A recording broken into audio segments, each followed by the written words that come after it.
नमस्कार। 1947 में हमें आज़ादी नहीं भीख मिली थी। आज़ादी तो हमें 2014 में मिली है। यह कहना है कंगना रनौत जी का। आखिर ये कैसी आज़ादी है जहां पर कंगना जैसे लोगों पर कोई कुछ बोलना नहीं चाहता है, किसी भी तरह का एक्शन नहीं लिया जाता है। उसके उलट पत्रकार अगर अपना काम करने कहीं पहुंच जाएं, अगर कहीं कोई घटना घट जाए उसके बारे में रिपोर्टिंग करने पहुंच जाएं तो उनके खिलाफ तमाम मुकदमे दर्ज कर दिए जाते हैं, उनको जेल में भी डाल दिया जाता है।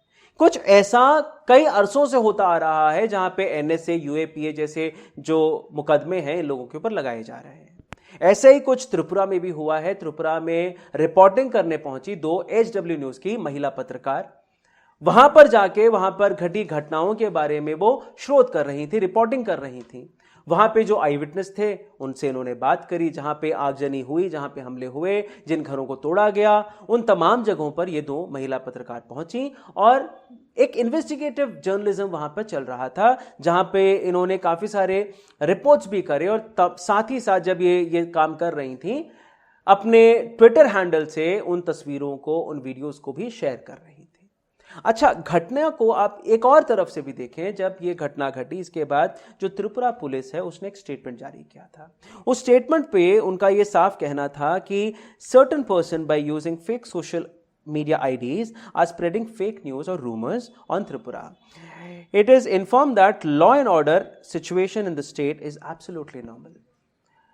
त्रिपुरा पुलिस का यह कहना है कि जो कुछ लोग हैं, जो तत्व हैं, वो इस तरह की फेक न्यूज, प्रोपागेंडा को फैलाने का काम कर रहे हैं। हमारे स्टेट में किसी भी तरह का वायलेंस नहीं हुआ, यानी किसी भी तरह के दंगे यहां पर नहीं हुए। आगे बढ़कर ये लिखते हैं, during protest rally in Panisagar, north Tripura, on masjid was burned and the pictures being shared of burning damage masjid और collection of sticks etcetera are fake, are not from Tripura, they may be from some other country. जो पानी सागर में आप तस्वीरें देख रहे हैं, जो मस्जिदों को जलाया गया, फिर तोड़फोड़ हुई, लाठियां कई जगहों पे रखी गई, ऐसी तस्वीरें जो फैलाई जा रही हैं, ऐसा कुछ हुआ नहीं। ये तमाम तस्वीरें झूठी हैं और ये हिंदुस्तान में ली गई तस्वीरें ही नहीं है, किसी और बाहर मुल्क में कहीं तस्वीरों को लिया गया है, उसको फैलाया जा रहा है।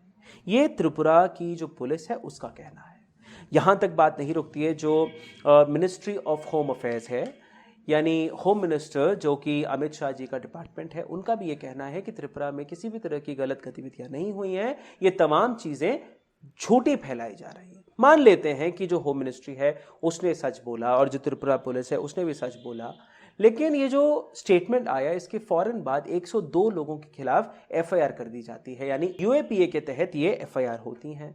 जब ये एफआईआर्स की जो लिस्ट है ये पढ़ी जाती है तो इसमें ये जाया होता है कि 99 ऐसे लोग हैं जो मुसलमान हैं, यानी ऐसे कुछ लोग जिन्होंने त्रिपुरा की आगजनी को सोशल मीडिया के जरिए लोगों तक पहुंचाने का काम किया, जिसमें जर्नलिस्ट भी हैं, जिसमें वहां के लोकल बाशिंदे भी हैं, जिसमें वहां के तमाम वो लोग हैं जो शायद आसपास इन तमाम चीजों को देख रहे थे। उन्होंने अपने मोबाइल फोन्स पे इसको रिकॉर्ड किया और सोशल मीडिया पे डाला। अगर आप आगे की बात करें तो समृद्धि सुकन्या जो 21 साल की हैं और स्वरा झा जो 25 साल की हैं, ये दोनों ही त्रिपुरा पहुंची थी इस पूरी खबर के बारे में रिपोर्ट करने के लिए।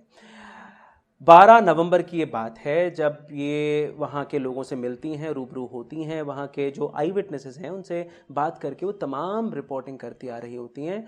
तो अचानक से इनके पास शाम के 7:30 बजे के आसपास एक फ़ोन कॉल आता है। उसके ये कहा जाता है, जिनका नाम है कांता, जो कि खुद को एक पुलिस अफसरान बताती हैं, वो ये कहती हैं कि आपके खिलाफ एक एफआईआर दर्ज करी गई है और आपको अपना ट्रैवल प्लान और अपना आधार कार्ड, ये तमाम चीज़ें हमको देनी पड़ेंगी। जहाँ पर जो समृद्धि हैं उन्होंने ये कहा कि मैडम, मैं आपको इस तरह से मैं अपना आधार कार्ड नहीं दे सकती हूँ, लेकिन अगर मेरे एडिटर कहते हैं तो मैं आपको ये तमाम डॉक्यूमेंट्स उपलब्ध करा दूंगी। ये घटना होती है 12 तारीख की शाम 7:30 बजे। इसके बाद अगर आप देखें अगले दिन सुबह यानी 5:30 बजे के आसपास समृद्धि और स्वर्णा, ये दोनों ही जिस होटल में रुके हुए थे वहां पर पुलिस पहुंच जाती है, जिसमें यह कहा जाता है कि 10 से 12 पुलिस कर्मचारी वहां पर इनको गिरफ्तार करने के नाम पर पहुंचते हैं। पुलिस वाले ये कहते हैं कि आपको थाना चलना होगा और थाने में चल के अपना स्टेटमेंट रिकॉर्ड करना होगा, क्योंकि कल पूरे दिन आप तमाम जगहों पर घूमे हैं और आपने कई लोगों को उकसाने का काम किया है। आपके खिलाफ एफआईआर हो चुकी है। अगर आप एफआईआर की बात करें तो इस एफआईआर में इंडियन पीनल कोड के तहत 120B जो क्रिमिनल कॉन्स्पिरेसी को बताया जाता है, उसके बाद 153 जिसमें यह कहा जाता है provocation with intent to cause riot, यानी दंगे फैलाने का काम आप कर रही हैं, उसके नाम पर भी इन पे मामला दर्ज हो चुका है। 504 यानी किसी की इंसल्ट करना या फिर वहां पे शांति भंग करना, इस तरह के इनके ऊपर एफआईआर लगे हुए थे। तो इन्होंने ये कहा कि हम अपने लॉयर के बगैर यानी एडवोकेट के बगैर आपको कोई भी स्टेटमेंट नहीं देना चाहेंगे। हमारे लॉयर जब आ जाएंगे तो हम आप जहां कहें वहां अपना स्टेटमेंट दे देंगे।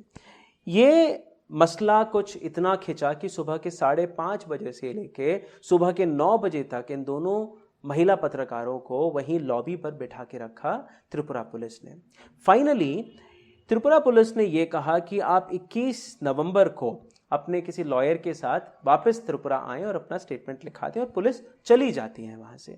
इसके चलते इनकी जो ट्रेन थी वो भी छूट जाती है और उसके चलते फ्लाइट पकड़कर इनको दिल्ली जाना पड़ा। ये दोनों ही महिला पत्रकार जब एयरपोर्ट के लिए निकलती हैं, यानी असम में जो एयरपोर्ट है वहां पहुंचने की कोशिश करती हैं, तो वहीं पर असम पुलिस इनको बैरिकेडिंग लगा के रोक देती है। रोकने के बाद उनको ये कहा जाता है कि हमें ऊपर से ऑर्डर आए हैं कि आपको ना जाने दिया जाए, आपको डिटेन किया जाए। वहां से ये लोग असम में एक पुलिस थाने लेके जाए जाते हैं और वहां पर इनको तकरीबन 6 बजे तक बिठा के रखा जाता है, बिना किसी एफआईआर के, बिना किसी कंप्लेंट के, बिना किसी ऑर्डर कॉपी के। समृद्धि साकुलिया नीलम बाजार पुलिस स्टेशन से बात करें। मैं और मेरी कलीग यहाँ पिछले 3-4 घंटे से यहाँ बैठे हुए हैं। करीबन 2-2:30 बजे से हम यहाँ पे बैठे हैं। आप देख लीजिए 6 बज रहे हैं, देख लीजिए 6:10 हो रहा है। हम 3-3.5 घंटे से त्रिपुरा पुलिस का वेट कर रहे थे। वो अभी आए हैं करीबन 4:45 बजे, नहीं 5:45 बजे, एक्चुअली 5:45 बजे हमारे पास वो आए हैं। हमने उन्हें बोला सर आप 5 मिनट रुक गए, हमारे लॉयर आ रहे हैं, हम उनके साथ चलते। उन्होंने बोला नहीं मैं किसी का वेट नहीं करूंगा। मैंने बोला ठीक है सर आप हमारे एफआईआर कॉपी भेज दीजिए, हम वो लॉयर्स को भेज देंगे। उन्होंने बोला मैं वो भी नहीं दूंगा आपको, मैं कुछ नहीं दूंगा, आपको यहाँ से लेके जाऊंगा। मैंने बोला सर अगर आपके पास एफआईआर कॉपी नहीं है, उन्होंने बोला मेरे पास एफआईआर कॉपी नहीं है बिकॉज मैं एस्कॉर्ट टीम से हूँ, मेरे पास अथॉरिटी नहीं है। मैंने बोला सर ठीक है आपके पास कोई ऑर्डर तो होगा जो आप यहाँ पे आके असम के पुलिस स्टेशन में दिखाएंगे। उन्होंने बोला मैं आपको कुछ भी नहीं लेके दिखाऊंगा, मैं आपको यहाँ से लेके जाऊंगा। मेरा सवाल यही है आप मुझे यहाँ से मेरे को और मेरी कलीग को 100 किलोमीटर दूर लेके जाने वाले हैं। आप यहाँ बिना किसी ऑर्डर के आता है, बिना किसी एफआईआर के आता है। इस देश में कोई सिस्टम लॉ एंड ऑर्डर बचा है कि नहीं? 6 बजे के बाद आप मुझे बिना किसी ऑर्डर या एफआईआर के बिना दिखाए आप मुझे यहाँ से लेके जाएंगे। Being a woman, you are not allowed to do that. I am nobody to teach you any law and order, but this is not true. I am feeling very helpless. My friend is very helpless here. Please help us. Please help us to restore the law and order of this country that these policemen are trying to breach. तो एक तरह से आप ये देखें तो जो हिंदुस्तान का लॉ एंड ऑर्डर है, इन तमाम चीज़ों को ताक पर रखकर इन दोनों महिला पत्रकारों को गिरफ्तार किया गया और इनको त्रिपुरा लेके जाया गया। लेकिन इस घटना ने एक सवाल खड़ा कर दिया है। एक व्यक्ति का जो निजी जीवन होता है उस पे यहाँ पे सवाल आता है। पत्रकार जो प्रेस फ्रीडम जिसको कहा जाता है उसमें भी सवाल आता है। यानी एक जगह से लेके दूसरी जगह पर एक पत्रकार जिसका काम ही यही है कि वो इन्वेस्टिगेशन करे, रिपोर्टिंग करे, अगर आप उसको ही नहीं करने दे रहे हैं तो किस तरह की आज़ादी आपको मिली है? ऐसे ही कुछ हुआ केरल के एक पत्रकार कप्पन जो कि उत्तर प्रदेश पहुंचे थे रिपोर्टिंग करने और उनको भी धर दबोचा गया। खैर इन दोनों महिला पत्रकारों के अलावा और भी कई ऐसे लोग हैं जिनके खिलाफ इसी मामले में यानी त्रिपुरा में हुए दंगों के मामले में एफआईआर दर्ज करी गई है। उनके खिलाफ यूएपीए जैसे जो मुकदमे हैं वो चलाए गए हैं। हिंदुस्तान में मुल्लागिरी नहीं चलेगा। मोहम्मद तेरे बाप का नाम, मोहम्मद तेरे बाप का नाम, मोहम्मद तेरे बाप का नाम। कोई त्रिपुरा में मुल्लागिरी नहीं चलेगा, त्रिपुरा में मुल्लागिरी नहीं चलेगा। कुछ ऐसे लोग जो खुले आम दंगा फैलाने का काम कर रहे हैं लेकिन इनके खिलाफ किसी भी तरह का एक्शन नहीं लिया जाता है। 29 साल के रानू, इनको आप इन वीडियोस पे देख चुके हैं, इनके खिलाफ कुछ एक मुकदमे भी दर्ज करे गए हैं और इनको ये कहा गया है कि भाग गए, ये पुलिस के हाथ में नहीं आ रहे हैं। दो महिला पत्रकार को पकड़ने के लिए 10 से 15 पुलिस पहुंच जाती है, लेकिन एक बीजेपी के नेता को पकड़ने के लिए पुलिस के पास समय नहीं है और वो लोग भाग जाते हैं और उनको तमाम तरह की फैसिलिटेशन मिलती है, तमाम तरह का सपोर्ट मिलता है, उनके खिलाफ कोई नहीं बोलता है और कुछ दिनों के बाद जब मसला ठंडा हो जाता है ये लोग वापस आ जाते हैं। इनकी कोई गिरफ्तारी नहीं होती है। गिरफ्तारी उनकी होती है जो सच को बाहर लाने की कोशिश करते हैं। अब इसकी एक और सच्चाई भी आपको देखनी चाहिए। ऑल्ट न्यूज़ की एक खबर है जहां पर यह कहा गया कि जो दंगे हैं वो नहीं हुए हैं, किसी भी तरह की मस्जिद को नहीं चलाया गया है। आप ये तस्वीर देख सकते हैं और तस्वीर में साफ तौर पर यह कहा गया है कि जो रोवा जामे मस्जिद है वो एकदम सही सलामत है, इसमें कुछ नहीं हुआ है। इस मस्जिद को कुछ नहीं हुआ, लेकिन इस मस्जिद से कुछ 3 किलोमीटर दूर एक और मस्जिद है जिसको सीआरपीएफ मॉस्क कहा जाता है। सीआरपीएफ ने इस मस्जिद को बनाया था। दंगे वहां फैले, आग वहां लगी, उस दंगों को छुपा दिया और कहीं और की तस्वीर को चिपका कर उन्होंने ये कहा कि यहाँ पर दंगे नहीं हुए।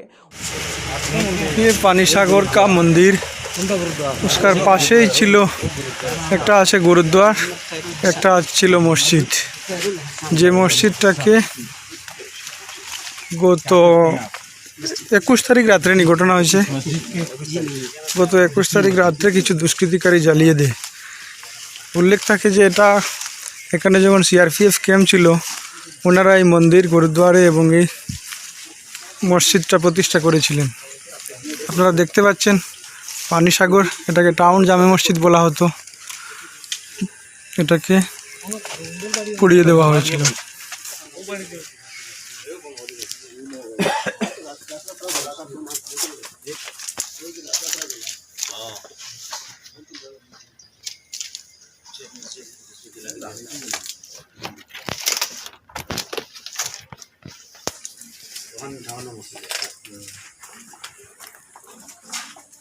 यहाँ कोई रहते नहीं थे कैसे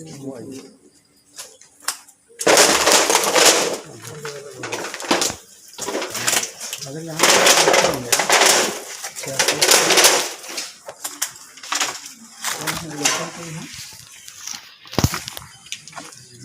तो ऐसी आज़ादी का आप क्या करेंगे जहां पर कंगना जैसे लोग ये कहते हैं कि हमें 1947 में आज़ादी नहीं मिली, हमें 2014 में मिली है।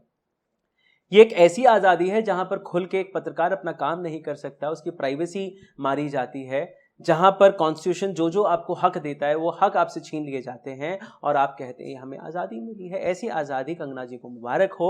खैर अच्छी बात यह है कि खबर ये आई है कि दोनों ही पत्रकार को बेल मिल चुकी है। बेल मिलनी अच्छी बात है, लेकिन एक पत्रकार को उसका काम करने से रोकना कहाँ की आज़ादी है? सोच के देखिए। नमस्कार।